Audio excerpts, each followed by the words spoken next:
ngomhlaba kamasipala, ngomhlaba wethu. Hayi ngomhlaba kamasipala, ngomhlaba wethu. What he was saying was, this is not the municipality's land, this is our land. In that video, that man, that frustrated man said that, I also want to feel the sea breeze. I want to go to where all the tall buildings are. I'll put up my shack there. This is a harrowing video. But a great introduction to our panel. That was Moriti by Thuthuzela Zimba, the artist that gave us that beautiful rendition earlier as well.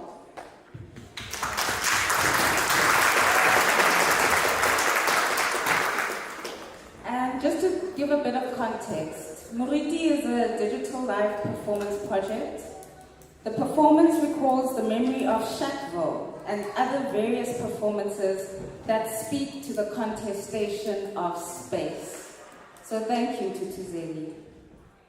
Welcome everyone to our first panel centering the home. What is a home? Is a home mere brick and mortar, as the state would have us believe? Is it a shelter from the elements and nothing more? And who decides what is worthy of constituting a home, where it should be and how long you should have lived in it before it becomes a home? These are the questions that we grapple with, and our reality is becoming more and more that the definition of a home is increasingly a contested and political concept. But now, while those who are in power and those who have power volley this idea of a home around in the courts and in the legislatures, where are the voices of the people who need a home? Where are the voices of the people who might lose their home tomorrow? Where are the voices of the people who have lost their home yesterday? How do we come home to ourselves when we carry this generational curse of dispossession and displacement? How does a family tree grow when it's been uprooted over and over and over again? With that said, I just want to give some context to our panel this morning. We will be looking at the concept of a home, but within the context of urban space, urban spatial planning, and the history of dispossession, including in this very significant space where we are sitting today. How do we as a nation dispossessed make right what we refuse to remember and address? What is spatial justice if it is not a step toward collective healing and reconnection to the lands of our mothers and our grandmothers? And in the act of reclaiming and returning, we are met with the full might of the law. We are met with structural violence that is embodied in the state architecture, in the private security complex, where power, capital, and political interests all collide. Now, what this does is takes away our agency. It takes away our sense of power and our sense of being. And it takes away the very promise of an access to a decent, adequate home, as enshrined in the Constitution. The position of the landless, the homeless, the position of those without, has become progressively weakened. We are weaker now as opposed to when we were fighting in the struggle. We are weaker now than the progressive realization that we are promised in the Constitution. We say that we live in an apartheid city, and we say that for a reason. We are always fighting bylaws and laws that seek to promulgate dispossession. These laws target the poor and the working class, the homeless and the landless, but they do it under a thinly veiled guise of the rule of law.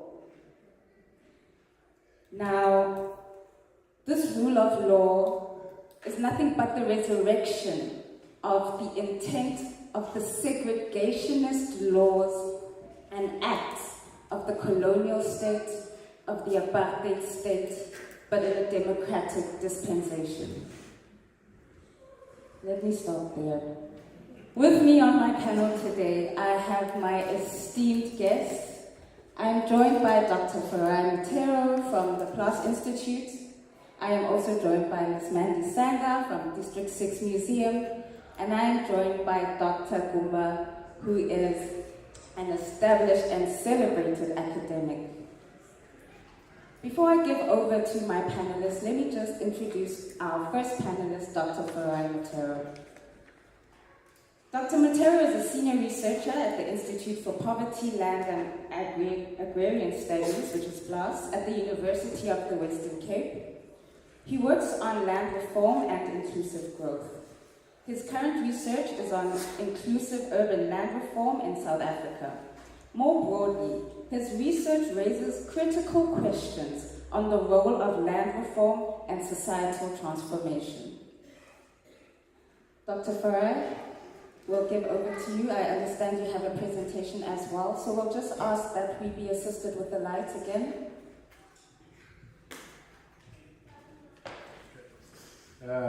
Thank you, Paul, for those kind words. And thank you, everyone, for making time to come and be part of this important discussion.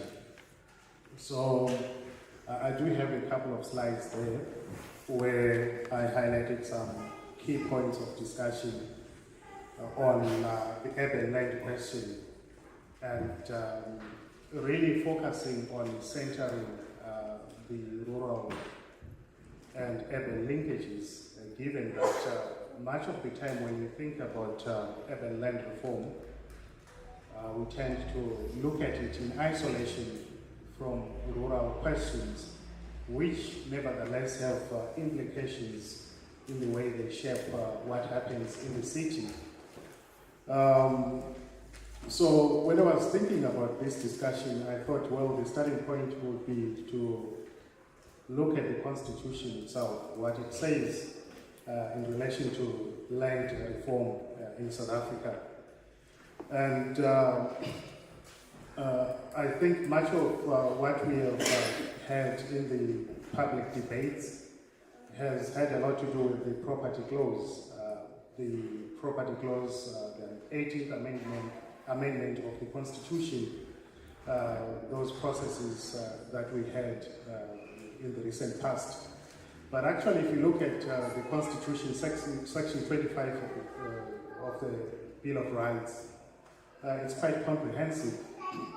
It has a set of reform measures, constitutional imperatives that direct the state to institute, implement reform, and utilize land reform to achieve social transformation. And the reform measures include really the three components of land reform, that is land redistribution, tenure reform, and restitution. And so the question is, to what extent have we been able to realize a proper and equitable land reform? If we have not realized equitable and proper land reform in South Africa, what are the constraints? What is stopping us from realizing equitable and proper land reform? And part of the challenge is that there's lack of legislation, appropriate laws to realize equitable land reform. If you look at land redistribution, we don't have a law that clearly defines what equitable access is. How do we target and select beneficiaries? Who should benefit from land reform? What kind of support do they need? So that absence of appropriate legislation is a key challenge. And secondly, there are many instances of administrative failures where the state itself has failed to implement its own policies where they exist. And one just needs to look at the numerous cases, for instance, that we have had in the recent past. The Rahase case, where Mr. Rahase could not be issued, he had been leasing land for 17 years, and the state had been denying him ownership. And also the Wenase case, where the labor tenants had been waiting for more than 20 years just to have their land claims processed. So those are instances where the state itself fails to implement its own policies. There are numerous examples, many colleagues will cite a number of cases that illustrate that kind of failure. But if you look at the kind of land reform policies that we have had, much of the focus has actually been on rural and agrarian issues. And this is something that the Presidential Advisory Panel report highlights. And there's been little attention that has been directed towards urban land reform. So if you're talking about land reform policies in South Africa, it's almost always like you're talking about rural issues. So that has been a challenge. And when we look at urban planning, spatial justice, Section 25 of the Constitution on equitable access to land has hardly been used to inform land urban planning policies, rather. So, housing, making affordable housing accessible to people has always been implemented without the principles set out in Section 25 of the Constitution in mind. That's why you see that most of the housing projects tend to replicate those spatial injustices where people are located far away from economic opportunities, far away from health facilities, transport hubs, and so on. So really the issue in urban areas is around lack of spatial proximity. So I'll just sort of get up here and highlight some few points. If we could look at the next slide, as well. So what I'm trying to show here is just to look at the broad patterns. What has really happened in relation to agricultural land reform? What has happened in relation to urban land reform? What are the broader patterns? So if we look at rural land reform,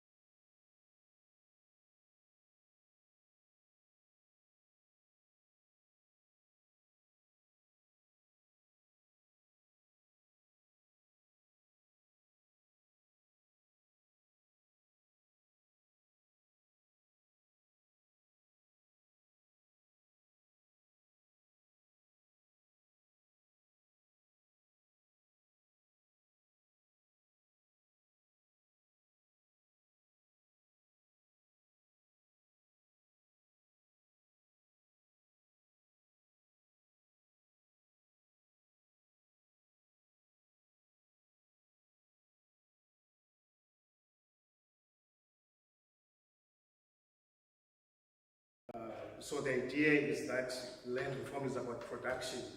That's the meaning that is attached to land reform, at least to the extent that land redistribution policies have been implemented. But many of you might have read or come across the landmark study by Nkunzi, colleagues at Nkunzi, which shows that actually democracy has not stalled land evictions. What has happened is that we've had more land evictions in the 10 years after 1994, more than people were evicted 10 years before 1994. So that is quite problematic. And Chincha Makaya also had a campaign on farm evictions where they cited about 20,000 people were at the risk of being evicted. So that's a crisis. So what happens then if people are being evicted, but also if they're in the communal areas and they have insecure tenure, precarious land rights under traditional authority leadership. Then it means that there's precariousness in the countryside. People are evicted from farms. They tend to migrate to urban centers from small rural towns, secondary cities, like what we've seen in the Eastern Cape, for instance, but also metropoles like Cape Town and Johannesburg. And that has very far-reaching implications for the urban land question, but also just really to see the level of precariousness, the crisis in the urban land reform, where because of the changing nature of the character of the population, people are migrating to urban areas for opportunities, and about 67% of the population in South Africa is in urban areas, and it's bound to increase to almost 70% in 2030. What that tells us is that the real contestation and struggle for access to land in South Africa is going to be in the urban areas. That's where most of the struggles are going to be more pronounced, because that's where we have many people. But also, if you look at the private bill that was recently proposed by the Democratic Alliance, what does it tell us? That land occupations, when people who have no access to land have no options but to engage in direct action to occupy land, are then criminalized. Because if you look at the bill, what it actually does, it resonates with the squatting laws that we had before democracy. So those are some of the challenges. But also other statistics that you could look at is that 71% of the urban population rely on minibus taxis. We saw what happened in Cape Town, and the time that it takes for people to commute to areas of employment, to economic centers from the peripheral areas. Commuting time has really increased from 88 minutes to 102 minutes per day. That's a study that was done in 2017. So those are the challenges concerning spatial justice, how what happens in the rural spaces has implications for what we see in the urban areas. We can look at the next slide. So this is just to sum up, in terms of the broader patterns that we see in both rural and urban land reform. So if we look at the very fact that land reform is synonymous with rural issues, and even then, the issue is that there is so much focus on the farming paradigm. And within that paradigm, the focus is on production. We should maximize production, contribute to the economy, create jobs. But what are the other land needs that people have besides farming? There are multiple and diverse needs that drive even land occupations. When people occupy land, it's not because they just want to farm. Perhaps, yes, farming is part of the reason, but there are many other reasons why people occupy land. So the very issue of multiple land needs that we tend to overlook when we think about land reform, this is just the point that I'm making here. And the exclusionary nature of the kind of cities that we're imagining. This cosmopolitan city that is an engine of growth, generates revenue, creates jobs, but really does not address issues of spatial justice, lack of housing, and economic exclusion. We can look at the next slide. And I hope I'm still within time for... Okay. So what are the implications of all this for placemaking and homemaking? We can look at the next slide. So homemaking really is about dignity. It's about creating that space, that place where you can live with dignity, earn a livelihood. Whether it's agricultural livelihoods, whether it's non-agricultural livelihoods, but because of our history of apartheid, segregationism, the social engineering that happened during apartheid, you realize that most people have to move between urban and rural areas to make a living.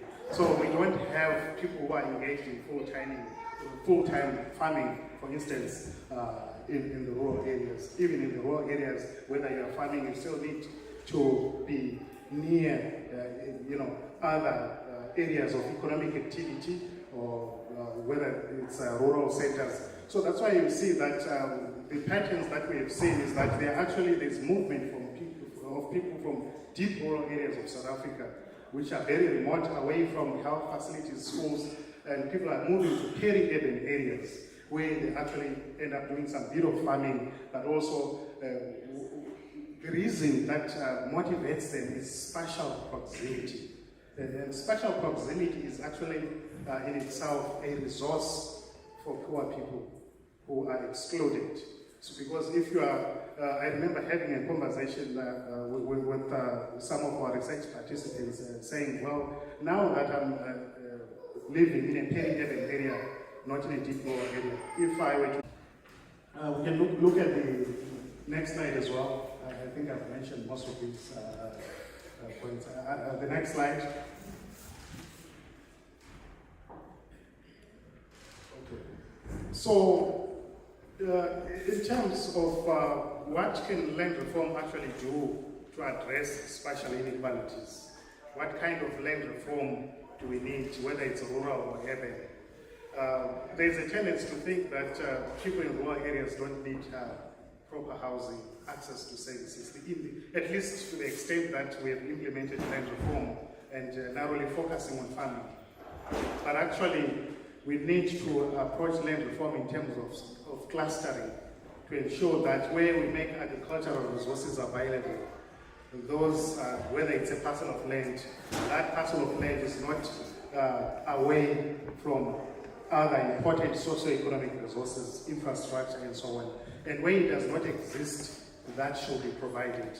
The same thing in urban areas. Spatial proximity is important for even women, for instance, because you see people are engaged in multiple livelihoods. If someone has to go rush to work and access transport, that same person has to rush back home and engage in many other things, whether it's small-scale farming in a small garden, but also social reproduction, care work, caring for the family, caring for children. So those are some of the realities that should inform the way we think about land reform. And there are really some good recommendations that we have had through the Presidential Advisory Panel report. The high-level panel of Parliament has also made some good proposals on how the issue of spatial injustice, whether we are looking at rural land reform, whether we are looking at urban land reform, can be addressed. So one of the key things that has been highlighted is the need to formulate an urban land reform policy that actually addresses the whole disconnect between equitable access to land and housing, where housing is provided without thinking about spatial proximity, but also ensuring that we have a system to record land rights, because evictions are not just a historical fact, but even today people are being evicted. So we need to think about ways of strengthening and recording those informal rights so that they are at least recognized and they can be protected. And maybe those are some of the things that colleagues can also speak about. But also an important thing that I think we should mention, making public land available. And I think the amount of public land that is being held by municipalities, parastatals, and national government can be made available for peri-urban development and inclusive cities. So those are the few points that I will make for now. Thanks.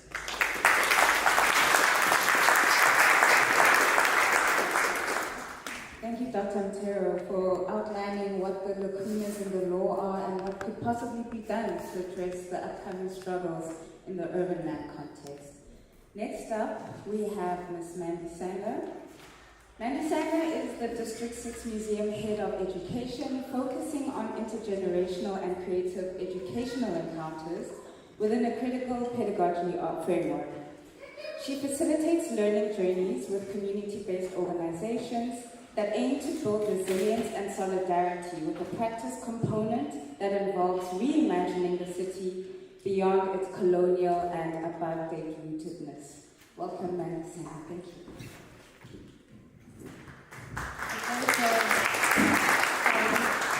So thanks for that. I'm also going to show you 3 slides, but later on, and I'll stick to 3. If I can just say, District 6 has become a symbol for urban land restitution in the country, and it's demonstrated what is possible, but also what can go horribly wrong. And so, unlike other museums, District 6 Museum didn't emerge consciously to become a museum. It started out as an occupation. And I think Chris, our acting director, pointed this out last night. So I won't go through that whole story of the founding moments of the District 6 Museum. But what is important for the purpose of discussing the issue of restitution and making home or placemaking in the city and its relationship to power, what's important is that the District 6 Museum and its support for the struggle for land restitution was very much a community-driven process. It was part of a campaign called Hands Off District 6. So our roots are in the resistance movement to apartheid. And so a lot of our ways of working with the issue of land restitution in the city draws on the resistance movement to apartheid. So for us, there are major continuities in the struggle for land and dignity that resonates with how we actually fought against apartheid. So for us at the District 6 Museum and our connections to the struggle for restitution, it's very much a continuation of the grassroots movement for land and dignity in the country. So I think that's the first thing you need to understand. Because I think whenever people hear museum, they think we're sitting somewhere in some dark room in an archive collecting and researching, and we do that.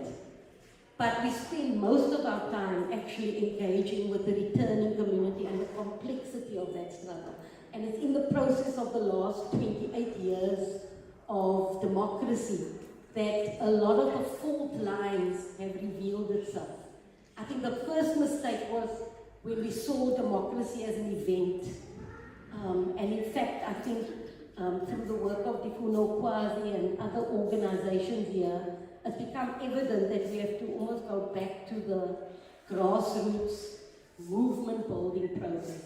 And that is linked to, I think, a lot of the legal questions around land restitution. While the District 6 Museum has been involved in researching and trying to understand that and then translating that with the communities we work with, for us, the legal issues don't really determine what we win at the end of the day.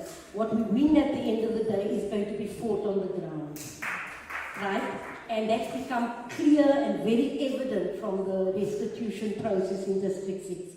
In the beginning, it started off with a lot of hope. Restitution was being discussed in a period where there was heightened solidarity. We had just come out of apartheid. There was a lot of hope for the democracy we were going to build. And the first 24 returnees that returned in 2004 were uncontested.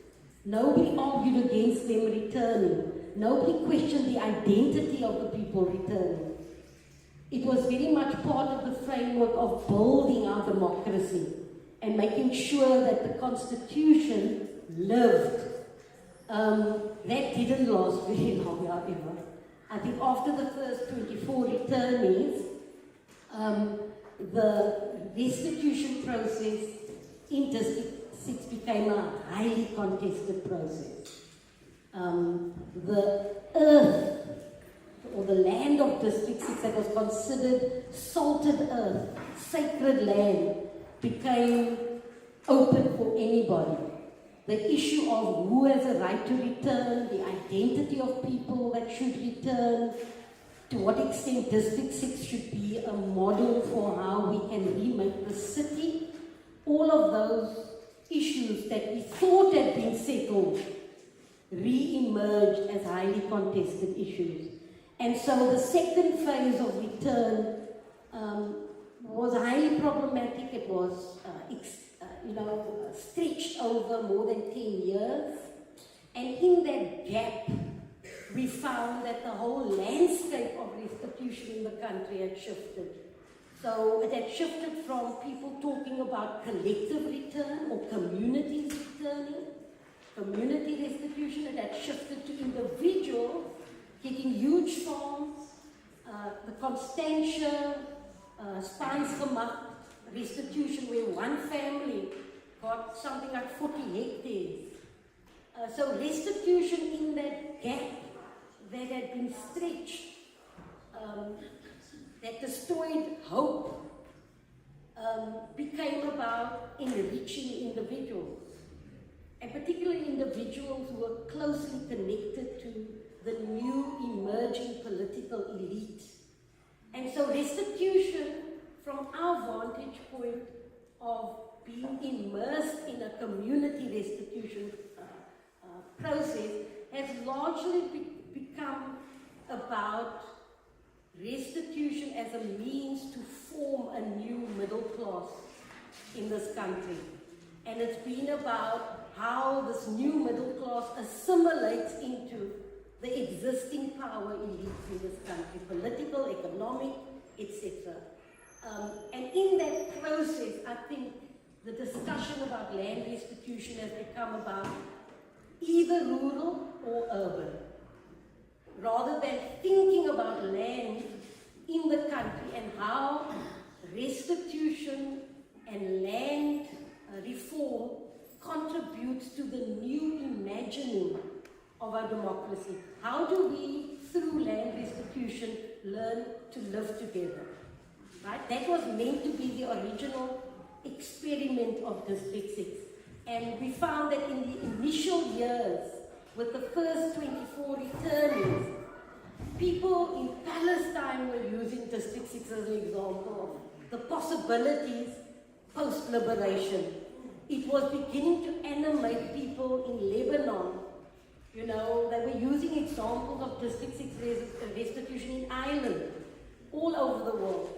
Of course, amongst many other examples that were happening. I don't want to create the case that District 6 was the only example.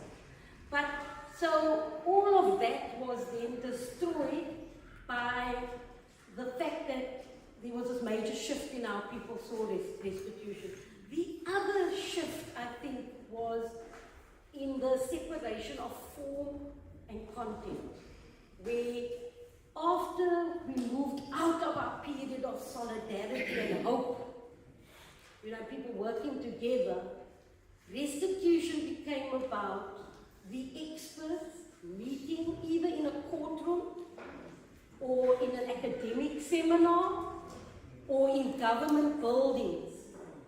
And that's where the issues of restitution were beginning to become dismantled and reframed. So outside of the days of communities who were actually struggling in the everyday for land, for food, for security, for education. So all this was beginning to happen amongst the experts only. And so from the District 6 Museum point of view, in the context of the District 6 struggle for return, we became a bit of a thorn in the side of bureaucracy. And so new structures began to emerge to represent the interests of the District 6 returnees. And it's often that these structures emerge either as fronts for the DA, fronts for the ANC, fronts for the EFF, so fronts for different political groups.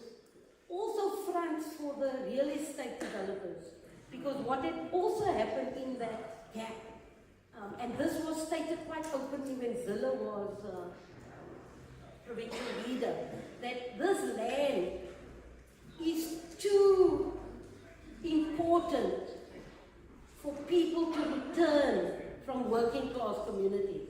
Because the landowners, the beneficiaries of apartheid living in Oranjezig, living at the foot of Table Mountain, right up to Newlands, Constantia, were beginning to shiver and say, what is this going to do for our property development? So the District 6 model of restitution and bringing people home in a way that restores dignity, that allows for learning, that allows place-making, where working class people can be seen not just living, but learning, going to hospitals, working in the city. That began to become quite frightening for those who benefited from land ownership in apartheid and who were quite passionate about becoming part of the new elite as well. So whether they were trying to protect Constantia, Kirstenbosch, the District 6 land restitution, and the victories that will be made here had to be, to a certain extent, stopped. So that's where we are at the moment. It's a highly fragmented process, major interest group, and of course, in that struggle for scarce resources, in that hustling to just live, in the competition now with people coming in as refugees into the city, and I'm not referring to people coming in from the Eastern Cape, or people who were victims of the past laws, who can now move freely through the country, and they represent millions and millions. Something like 70% of the population, we forget often when we struggle for urban renewal, we forget the past laws restricted almost 80% of the population to 13% of the land. And so for us, that issue is crucial in talking about restitution. So a lot of the sort of people struggling for land are not just District 6s wanting to return to District 6. It includes refugees coming from all over Africa. It includes people who were victims of the past laws now moving freely and needing land. And then it includes the children of the dispossessed. And so District 6 at this point is highly contested, highly fragmented, racism emerging. People are beginning to argue that those who didn't own land there can't come back, and the great majority didn't own land. So all these issues, and particularly racism, is beginning to emerge in a huge way. And so I want to conclude by saying that for us at the District 6 Museum, the struggle for District 6 land restitution, a decent life, is not just significant to the returning District 6 community. It's going to shape how we look at who has a right to live in the city and access resources in the city.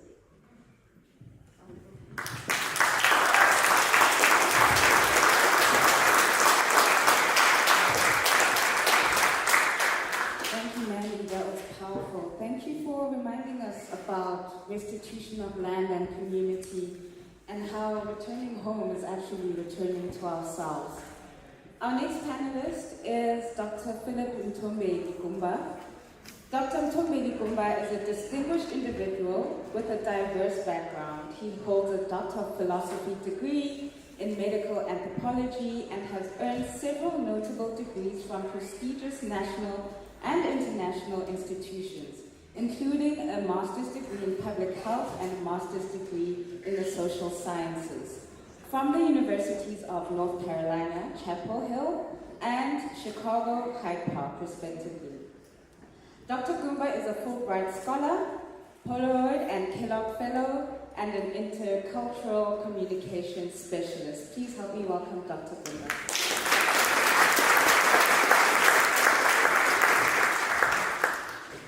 Good morning. graag mos hulle praat Italië.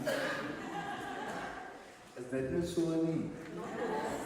Nee, as jy in erfenis is, jy moet al die beweging maak. Verstaan jy? Nee, ek kom van Luikie van Lange af. Nie ver van Bokmakiri af nie. Jy ken. It's one of the most telling, shall I say, experiences. I was supposed to talk about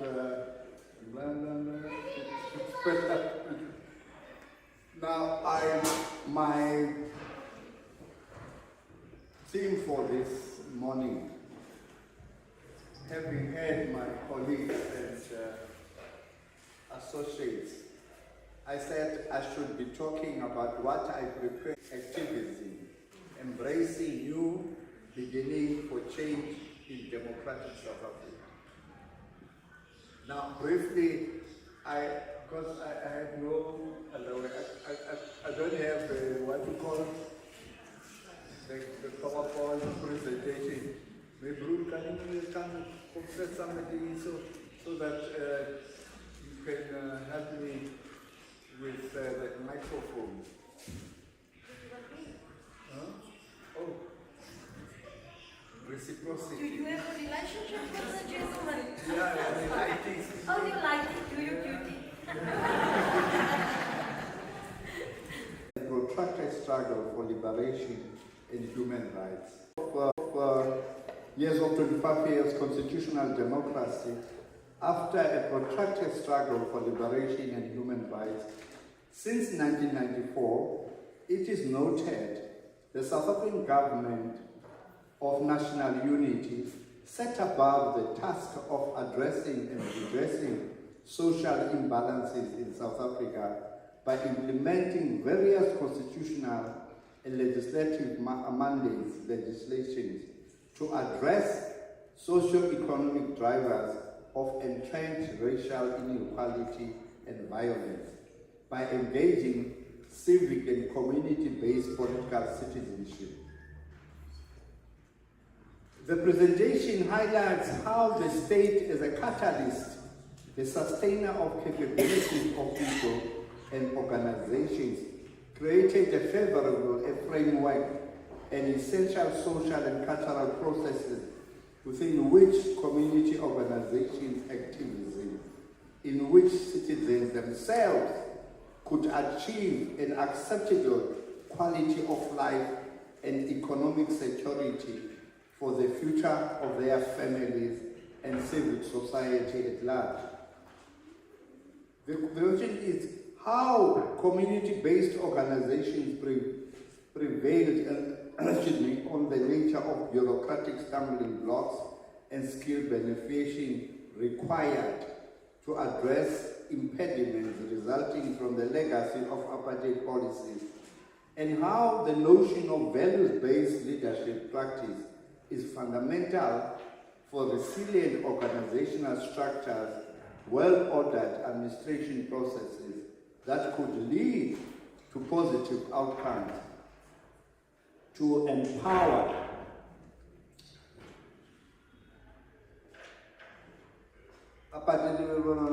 that could lead to positive outcomes, to empower and encourage communities and civil society to develop concrete actions and specific measures that need to be implemented for governance and leadership to integrate created new perspectives that acknowledge the social transformation in South Africa is made and remade from the bottom up, and a reciprocal link between the rich and poor woven together for all.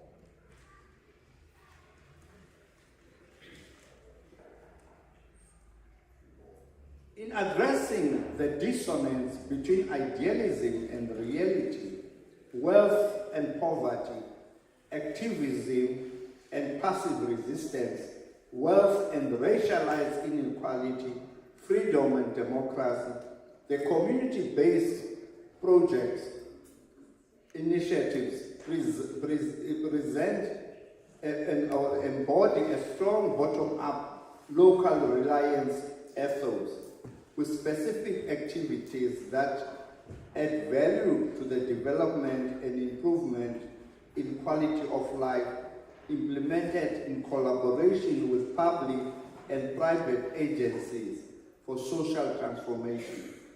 The question remains as to how do we address historical injustices, structural inequalities, and their long-term manifestation in social and communities undergoing transition over time. Now, thank you.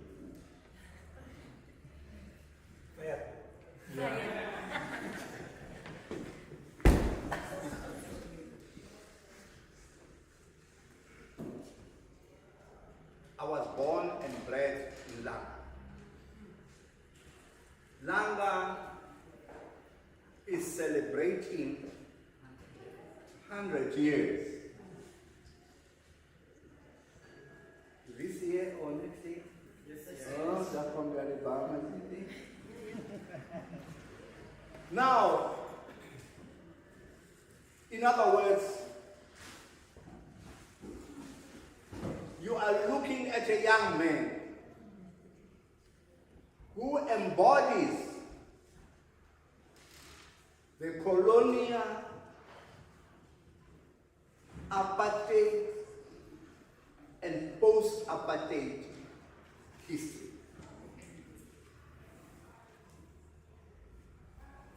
You are looking at a young man who has been brought up in an environment in which or whereby if there's no bread at home, auntie next door would provide. We're brought up in Langa, where today I may say, yasema Kiswahili wewe, yatahura, speak Nyanja, Sisutu. You follow what I'm trying to. In other words, that was the environment of integrated communality that informed us in terms of how we were.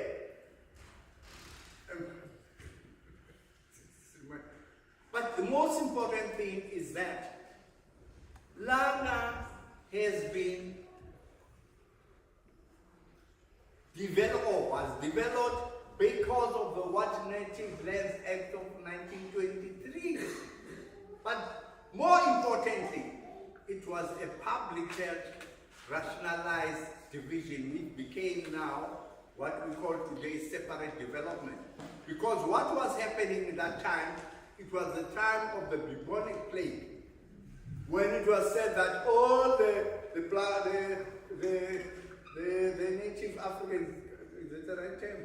Native Africans are supposed to live in separate areas from the white settlers. Hence the construction and development of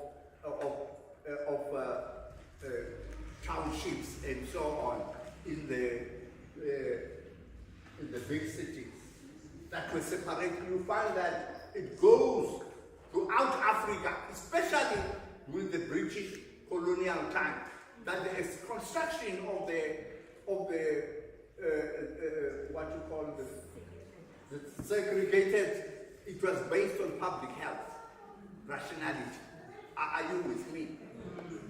And that is one of the reasons that in Langa, when you look at Langa, there are areas that are for migrant laborers, and areas that are, but the interesting part is that the old story of Langa, families were placed in small households, or what you call construction buildings, that were not meant for families, that were meant for migrant labor. And it is still that challenge now that especially Langa has no place for mainly for the growth of the population. Are you with me? But the point I'm trying to share is that I've been able to go to school to get all the accolades that I have. I had this relationship with the Pick and Pay family. I had the relationship with the Kellogg family. You follow what I mean? I like it for Nanga. And when you ask me about Belgravia Road in Ethelo, it brings memories that I was brought up in the environment of Syed and Said's family, which were a Muslim, but they were the ones in 1986 that made it possible to print 5,000 copies of study guides for the African students in African simplified African study guide, without paying a cent. How can now, when I look at a Muslim person and say that he's separate from me, he's not my brother or sister? Oh, sorry, I mustn't take it too much. But anyway, the point is that we are about with transformation. How do we do transformation? Langa is an example of that challenge. Because today we have buildings in Langa that are dilapidated because they don't meet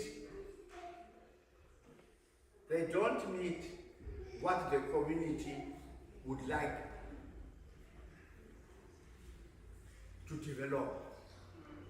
So as long, it's very touching. For example, I'm saying that if Langa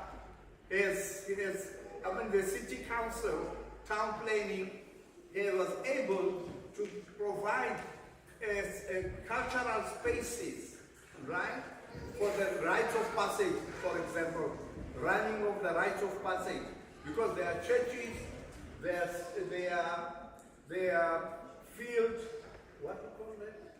Football fields or sport fields. They are, get it? But we don't, the city council doesn't have a plan in terms of town planning to provide permanent cultural spaces for rites of passage in the community. And that happened because we forced as a community to have a site in Langa, not because the city council wanted that to happen. Our point of departure is that cultural spaces should be part of the town planning so that people are enabled to do their cultural, as well as you are doing in the religion, the Jewish, the mosque, the sports ground and so on. But we don't have areas in our respective townships that have the cultural spaces reserved as part of town planning. Thank you very much.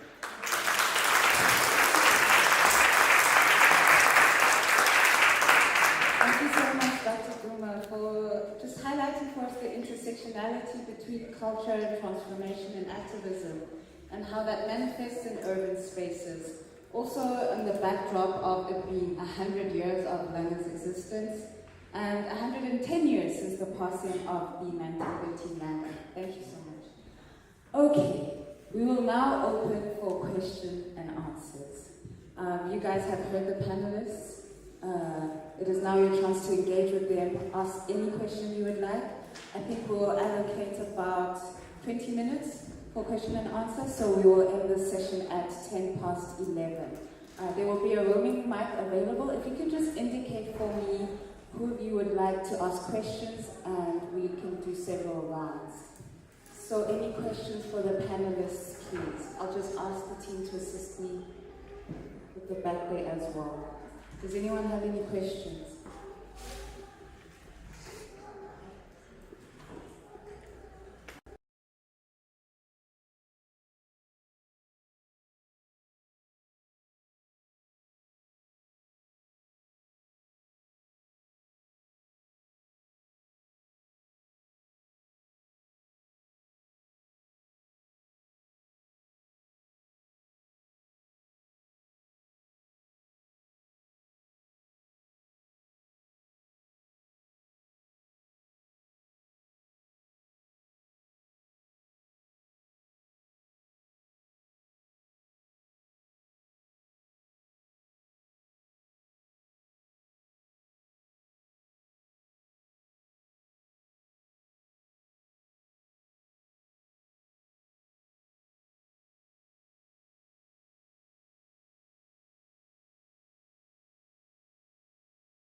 We'll ask for another 2 questions for this round.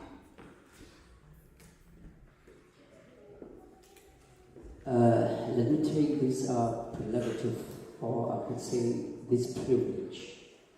I'm not sure if it's a question, or rather it's a rhetoric question in regard to the what you call constitutional basis for land reform. Or it's an input that I want to allude at. When we say that we actually need access to vacant land or to land, I think we need to reconstruct that ideology or that mindset. Our struggle of our forefathers who struggled before us, they did not struggle for the access of land. They wanted an expropriation of land. So therefore, the question of access, it needs to be overlooked. We want all the remaining parcels of land to be given to us. We do not apologetic on that. We are not apologetic on that. So that's why I'm saying I'm not sure if it's a question or it is rather a rhetorical question. Thank you. Thank you. I think we'll ask Dr. Farai to attempt that one. One last question for this round. We will get you second. Thank you so much. For me, I think my question is based on the redistribution of land. This question is directed to Dr. Matera because of his presentation. He said 1994, the government aimed at redistributing 80% of the land. And then up to now, it's only 10%. The pace of the process itself. So what makes the government so slow in terms of making these reforms? Because 30% is nothing when the aim was 10% is nothing when the aim was 30% by this time. So I'm interested in terms of your findings on what makes the pace of government so slow, and how do you think the expropriation of land without compensation contribute in fast-tracking the process of redistribution land in masses? So I'm just interested in that question because it strikes me as to say that the government has been so slow in terms of fast-tracking this process. Thank you so much. Thank you, sir. So in order of the questions asked, we'll ask Dr. Duma just to address the first one about the border between Langa and Ana. It's a very poignant question indeed, in terms of space allocation and so on. What happened is that if we look at the history of Langa, how it emerged, it was referred to as one of the garden cities. And when Langa was established, it was established to provide jobs, what is employment for the poor whites, if I may put that way, right, at that time. And so essentially, it was a military and migrant-based township development. Are you with me? So you would find that the building structures of Langa are designed in such a way that it's not for families, it's for individual males who migrant males were to provide job or jobs in not jobs, labor, to provide labor in there. And that's one of the reasons that people were restricted, right? I repeat this one, of public health as a reason for designing such which is what I call the dissonance between idealism and reality. The ideal was not separated from the political rationalization. Because the way it was structured, there were not white people who were staying in Langa when it was originally established, except that they were working as civic or civil servants in administration and so on. But more importantly, it was not designed for family,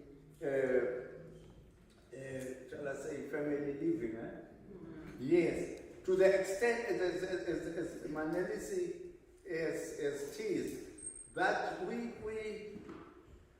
grew up when, I'm making a radical example, at Harlem Street, there were two rooms, and the toilet or the restroom is 500 meters away from home.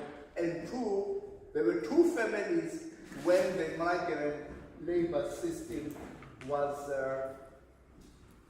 shall I say, loosened up. But in each home, there are two rooms. In one family, one room, and in the back is another family. And they are using the same toilet, same ablution, you know. And that did not even have a shower, if I may put it that way. So we have to use the bucket system and so on and so on. And that hasn't changed much in Langa, even today. Even today.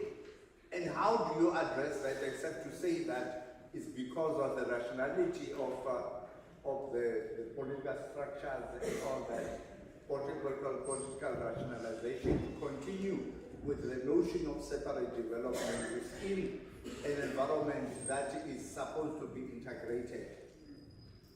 People of Langa are not supposed to make their own developments, except the developments that are made by the city council. Am I right?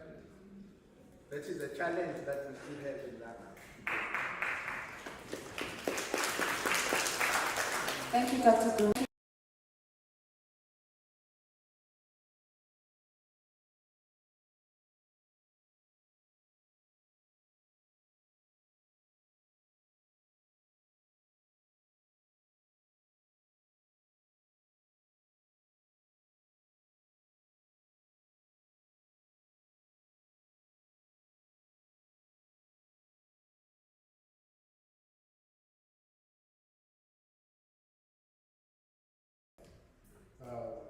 Prominent.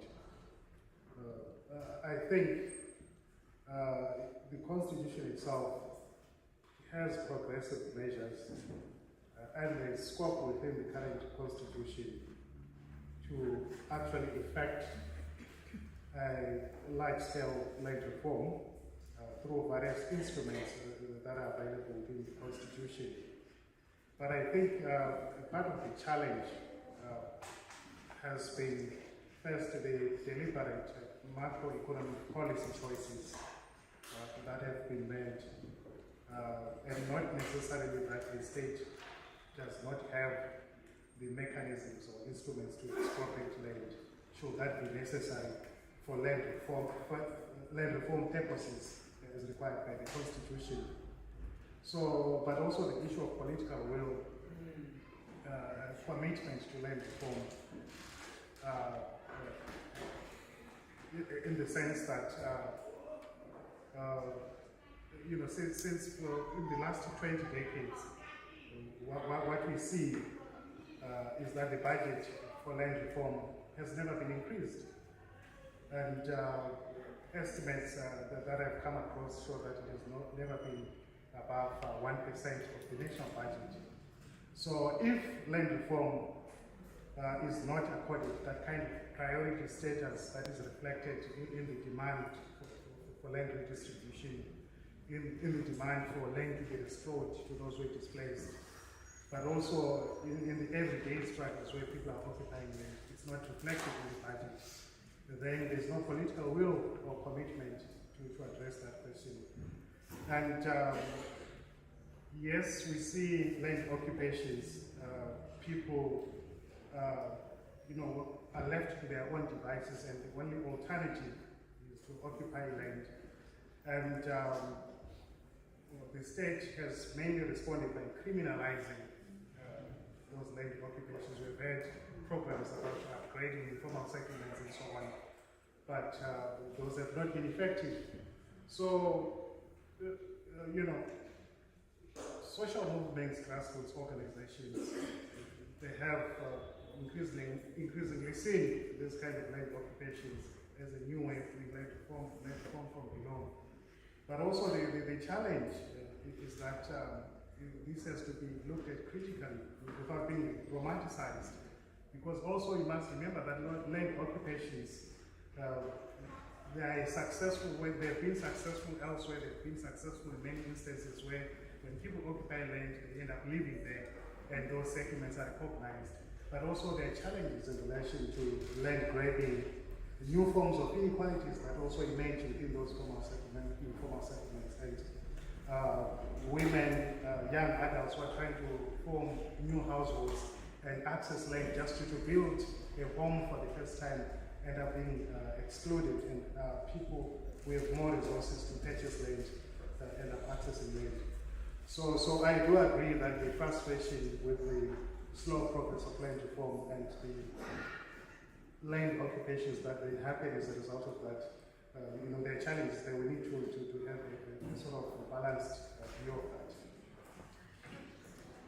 So you can also just comment here, because I think that whole issue around expropriation has become somewhat of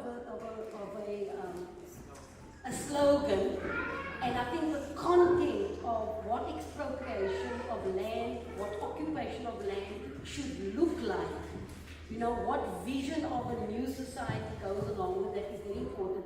And I compare the sort of informal settlements in South Africa to some of the refugee camps in Palestine.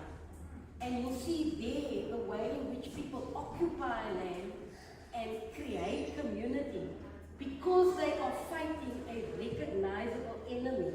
And so the will at the top is lacking because the will and imagination at the bottom hasn't been made visible.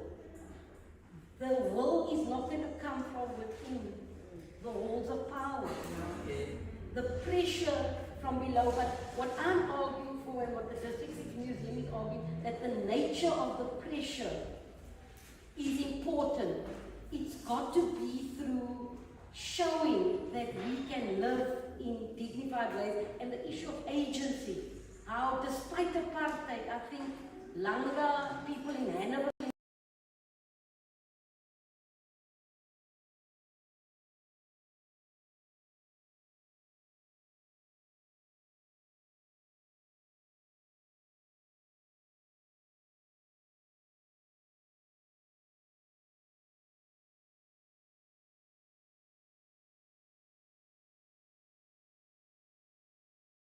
Next round of questions. And can I ask that with this round, please just introduce yourself quickly before asking your question. We see 1, 2, 3 questions. Okay. Good morning, everybody. I'm Kasia Karapa, and I'm from Housing Assembly. I would like to know from the speaker in the middle about the District 6. I know there was families that received notification that they their houses and that, and some did, but they opted for the money, and the money was so little. I want to know why is that money so little? Because you're in a prime area, and when you sell a property or a piece of land, it's money in there. And some of the families that are now passed on also, and then the children become now also that it's a quick buck also that they are having. And that is the one question. And then also I want to speak on the land thing. In some of the rural areas that we are also working in is, these churches are owning some of the land, especially the Moravian church. And it's becoming a business. where these ones are taking profits. People are paying for water, electricity, and all those services. But then it becomes now a situation where the Moravian Church is just taking the money and not giving the services. The community, like the comrade was saying about alternatives, they want to produce that alternative in the community because you can see they are working, they are raising their own funds, they even raise funds to pay ESCOM to keep the system of the water running. And currently the water is contaminated, they're getting 1 hour water, and the Moravian Church is just turning a blind eye to this. And now they are not even in the country, they're outside of the country, but yet they are owning the land. So how do you take this land from these ones who's living on the outside of our country and, you know, benefiting? And it shouldn't be a situation like that because it's not just one piece of land, it's pieces of land that is there, that community, you know, communities build their own houses. And they own the land. So you can't even go and open up a business because you're not the owner of the land. And that is stopping people from also developing their own, you know, the lifestyle and the children's. And it's 7 generations that stay on a piece of land. And then I want to come to the comment on the, left. You know, we're talking about the areas in like Menenberg, the Langas, and all those things. And people were displaced and they were put there. Now when you look into these things, it's rental units. And people are still paying rent in those units for 40 years now already. You know, when you open and when you buy a house in the bank, you pay 25 years to 30 years, you finish crap. But now it's still a situation that people are still continuing paying this units, and it's not even being serviced. So how do we fix this thing? Because you still have a situation where the city is also telling people that you are not competent enough, you know, we're getting old. And now I'm not in a good health, and now my children is taking care of me. Now I'm being placed now also by evictions in a rental flat that I've stayed in for 40 years, and that's supposed to be my home that I should own. So that is also the things that we are striving with. Thank you, Kashifa. Thank you. Oh yeah, sorry, I can go on and on and on.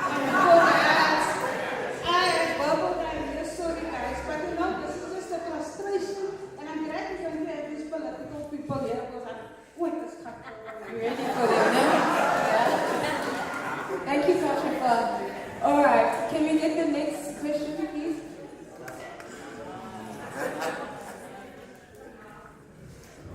Hi, I'm Yetsmono from an NGO called the East London Institute. I'd like to make a couple of points and then ask the panelists' response to those, as opposed to the question. And a lot of the struggle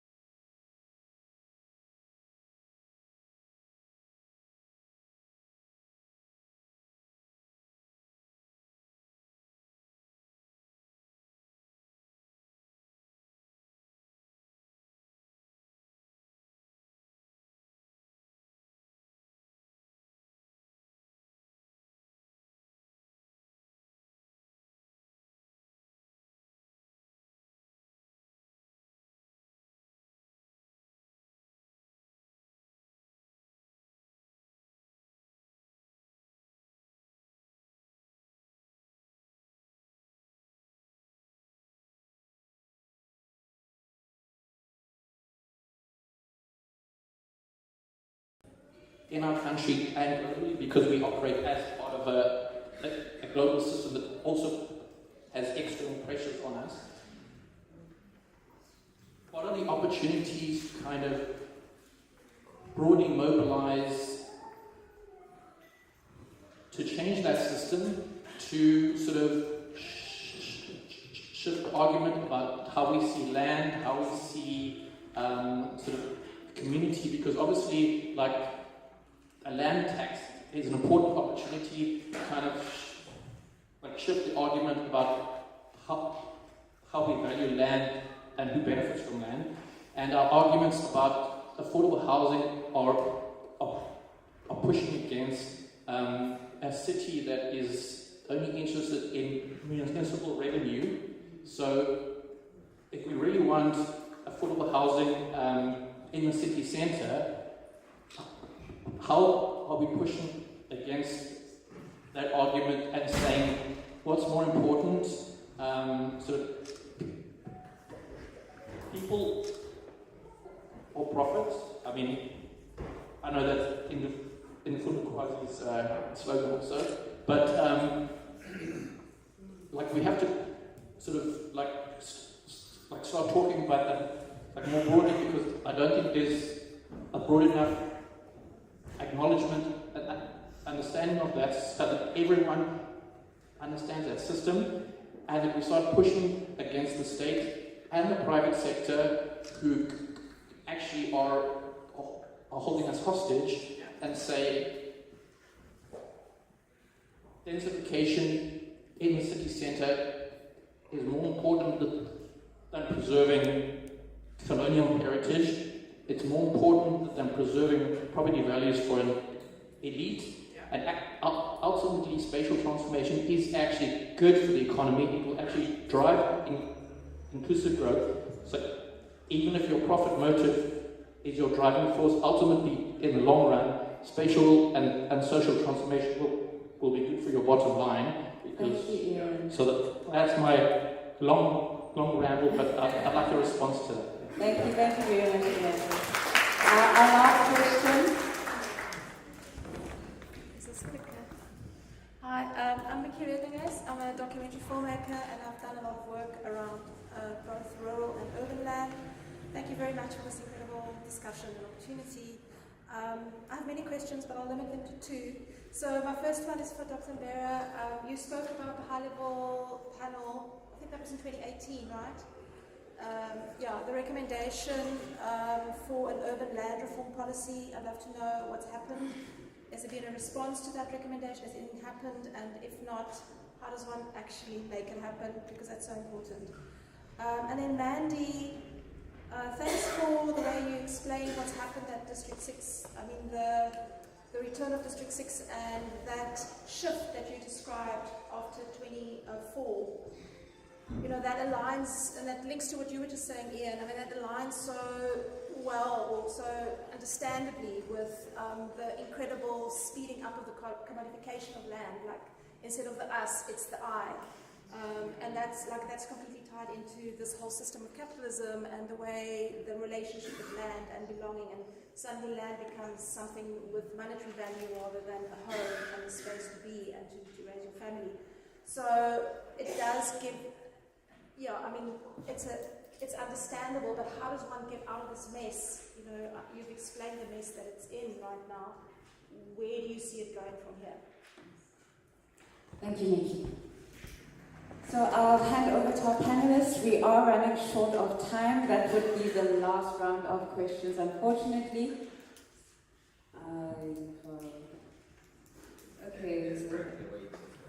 Okay, one last question, and then this is the last one. Hello. I have a question for Dr. Guma. I like the fact that you mentioned cultural inclusivity when it comes to land. Because you get that, especially when it comes to housing provision, especially when you look at Black communities, for example. Let's say they say that there will be housing provided in the form of flats, and you see that there are many factors that are not taken into consideration, like amasiko, abantu abamnyama, and how they will actually, how these spaces will actually take into consideration cultural practices of Black people. So, and it is also ignored in academia as well. So my question is to Dr. Guma, how does he think that cultural inclusivity, especially when it comes to Black people, in terms of land and housing provision, how should it look like in policy making and practically? Yes, thank you. Okay, thank you. So in the order of the questions, I'll ask Mandy just to start us off with Kashifa's question around the restitution and the taking of funds instead of the land, and then to all three panelists about the church land situation. Okay, so just in terms of money or the land, I think right in the beginning we were talking about restitution in a situation where people were desperate, and that's still the situation, the desperation, the hustling just to survive. And in that situation, I think a lot of families split, where the oldest brother, for instance, who would determine that they had to take the money. It's only in the process of living that people realize the money is not enough. From a District 6 Museum point of view, and from a people must not go for the money. That restitution is not about commodification, it's not about earning something in the immediate situation. Restitution is about creating a new world and learning valuable lessons from the past. So learning about diversity, learning about how diversity actually benefits. And if I can just talk about, maybe link it to the capitalist question. The question isn't convincing capitalists to raise the conditions of living of the poor. That idea has been around almost as long as capitalism has been around. But Varoufakis, the Greek economist, answers it very well. He says it's quite clear that we're in a phase of capitalist feudalism, where the aristocracy at the top do not care anymore. They're living on another planet. They're talking about going to the moon. And so we're living in a period of capitalism where you're not going to convince people about the logic. All research, or most research, points to the fact that by including people, you increase the bottom line. They are predatory capitalism is in another universe.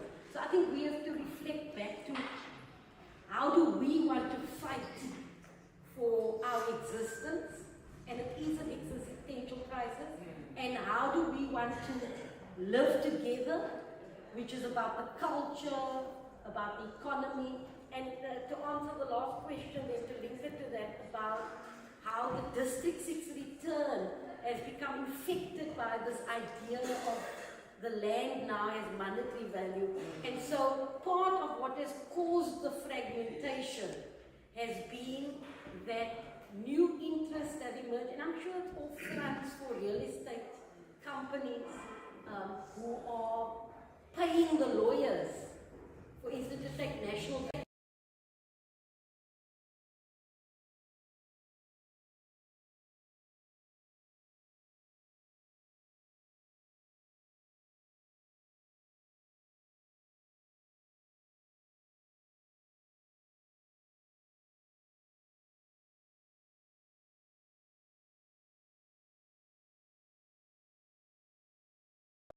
Process of making a new community.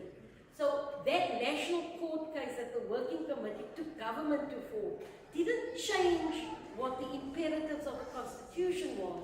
All it did was infect the process with the right for returnees to now sell their property off and rent it to whoever is the highest bidder.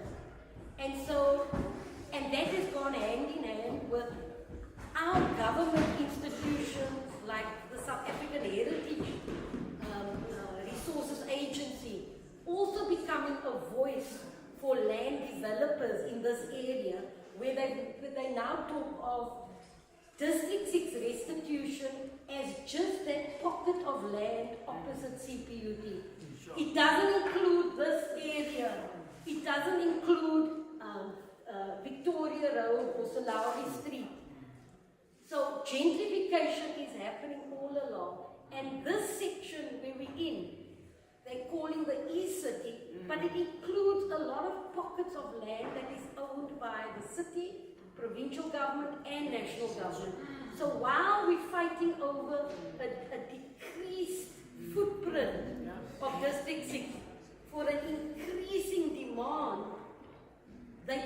privatizing. So all the parking lot, and when you join the walk this afternoon, all these parking lots are being privatized. You know? And so, to also add to the last question, we must shift our mentality also, ordinary people's mentality of what they are demanding.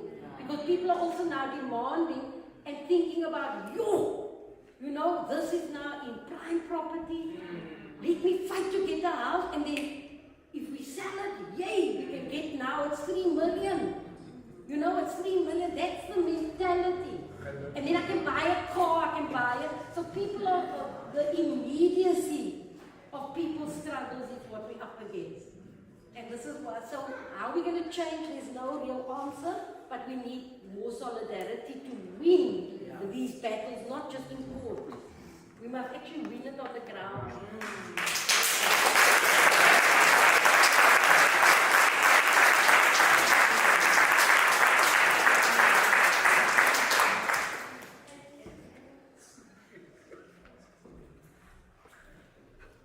Yes, when we look at the challenges that emerge in terms of cultural compartmentalization, we tend not to look at how we became what we are.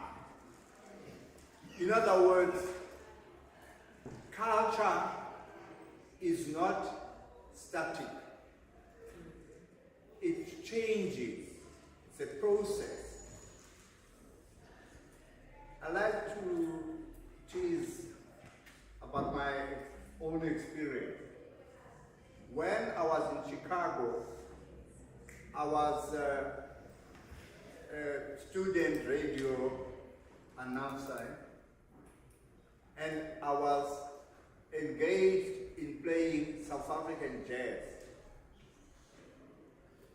That South African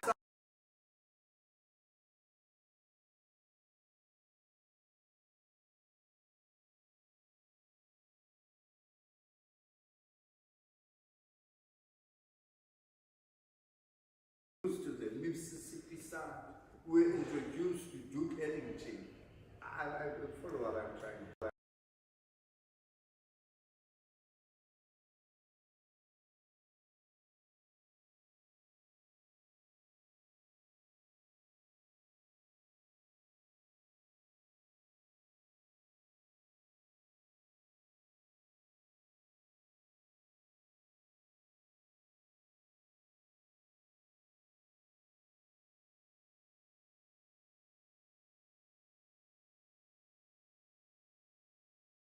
Man, where are you from? I said, from South Africa. I said, wow, man, you South Africans are big-headed, man. Now, you ask yourself, they didn't expect that coming from Africa. Because Africa is a jungle. Tarzan, even the kids at school, they would ask me, when I'm doing presentation, they said, how far are the lions? I'm not talking about the 1800s. I'm talking about the 1900s. They still ask you, kids, their vision of an African, that the lions who come from the jungle. Whoa, Tarzan in the jungle, you remember. Now, furthermore, when we were brought up, we were introduced to the stories of David Livingstone and Moffat and so on. And interestingly, I must indicate this, I was 6 years old when Tarzan in the jungle, who was the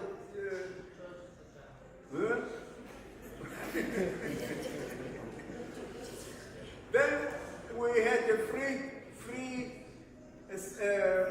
my movies, Langa, you know, where the film, and the stories about Tarzan, Johnny Wayne, and so on. So you come back home, being brought. Did you see that car father was carrying the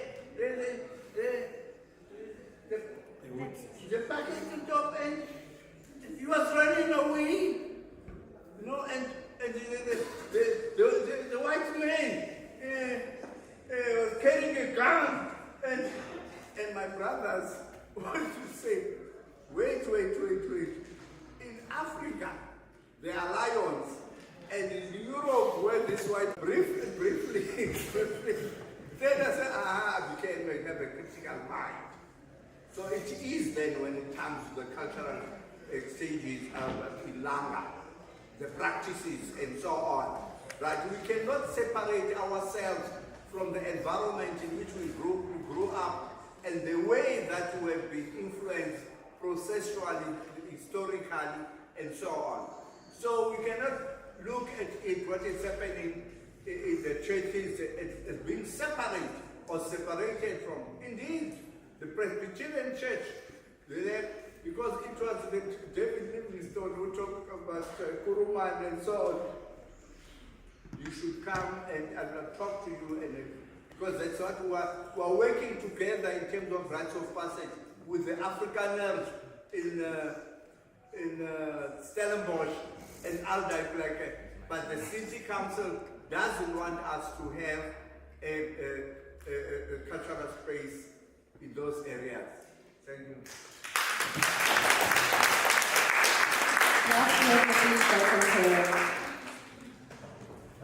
Thank you, colleagues. So, without taking much time, I just want to say, yes, when land reform started in 1994, what has been characterized as the golden age of land.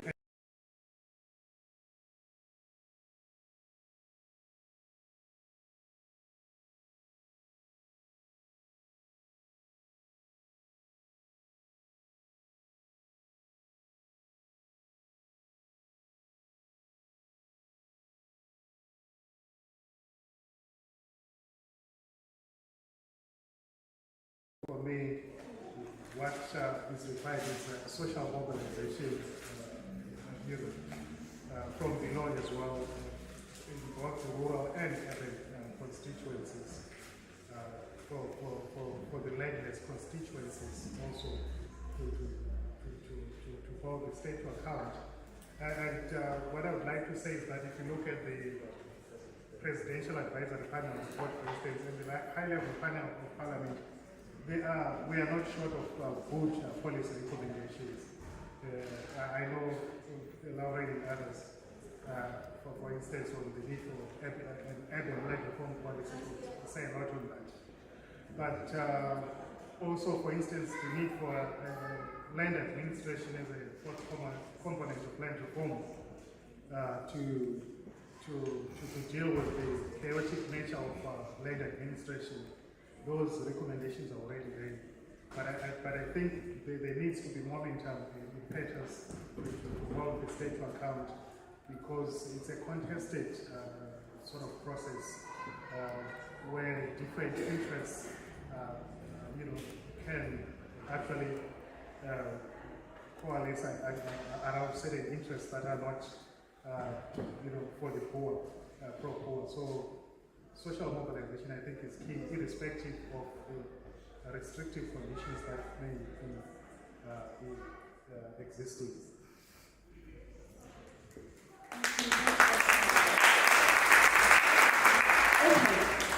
Thanks everyone for engaging in this very intense and quite long panel. This was the first panel of our program. We hope that you enjoyed it. Just a few housekeeping reminders. The exhibitions are still up and open for your engagement. There are some upstairs and around the space as well. We'll be taking tea now, so please do make your way to the tea and coffee stations. We will be having a performance at 11:50. So please join us near the exit. was the Vuga Theatre at 11:50. And during your tea break, please make sure that you sign the register if you didn't. If you haven't done that already, please help us out in that regard.